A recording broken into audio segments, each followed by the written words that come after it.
Antoine Baby Harry, good afternoon. Give me your bio. Tell me a bit about yourself. Oh, I grew up in Midwest in the States, Des Moines, Iowa, and, had very lovely parents.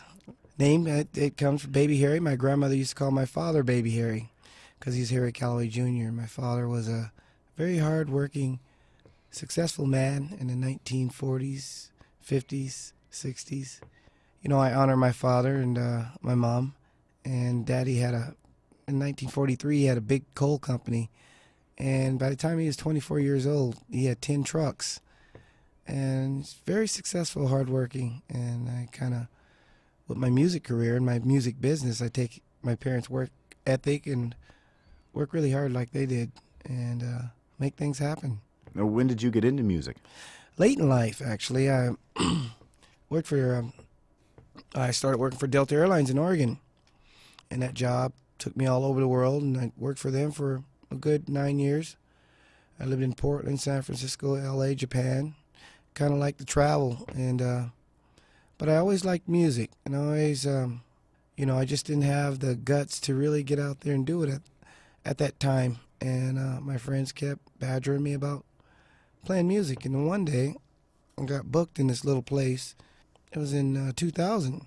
And I played at this little place called The Main, my first gig, and I was nervous to play in front of all these people and what have you, but I kind of liked the fact that people were really getting something out of my music. So I just kept at it, and a year later, I got a phone call from a man I never heard of and didn't know who he was, and he had a deep voice. His name was the legendary Leon Russell. Oh, wow. And I opened that show, and his daughter and bandmates of 23 years said he's never talked to anybody quite as long as he talked to me, and he gave me a lot of good advice.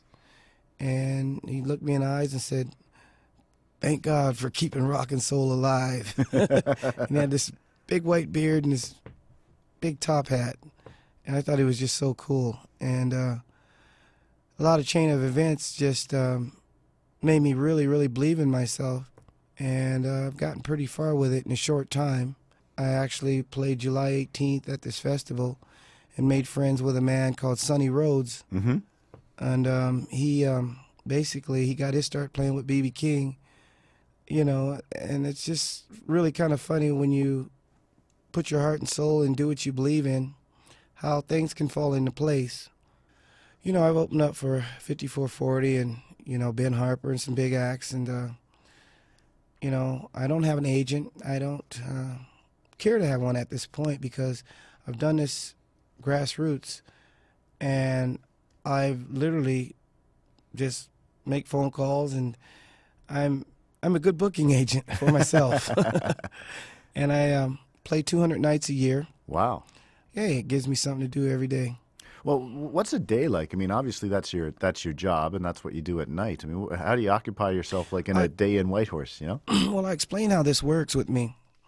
The only time I really get rest, I would say, when I'm home. I have an office at home, and I sleep usually between 4 o'clock and 11, 4 in the morning and 11. Do all my phone calls during the day and all my bookings. I book myself way in advance, do all my graphics, posters, what have you, and I always keep myself busy. There's always something to do. I don't get much sleep sometimes, but when I'm touring, I don't take a computer with me or anything, and I kind of shut that end of it off. And then I focus on my shows, and I have to give the people what they want, and that's what my music's all about. When I'm on the road, it's like a lot of traveling. You spend more time on the road than actually playing. 3 hours a night you play, and then sometimes you're off to the next place.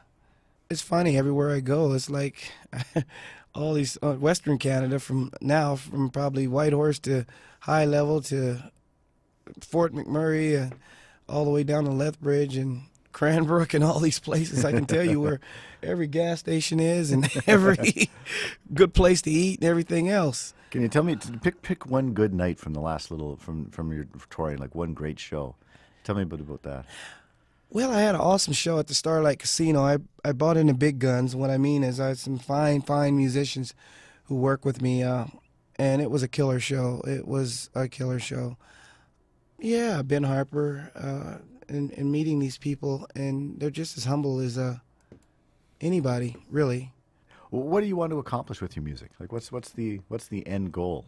The end goal is to take it as far as I can take it, and to wake up the world, because I think a lot of the music today is, I hate to say it, but when you turn on the radio a lot of times today, it's sort of like fast food of music, and it all sounds the same.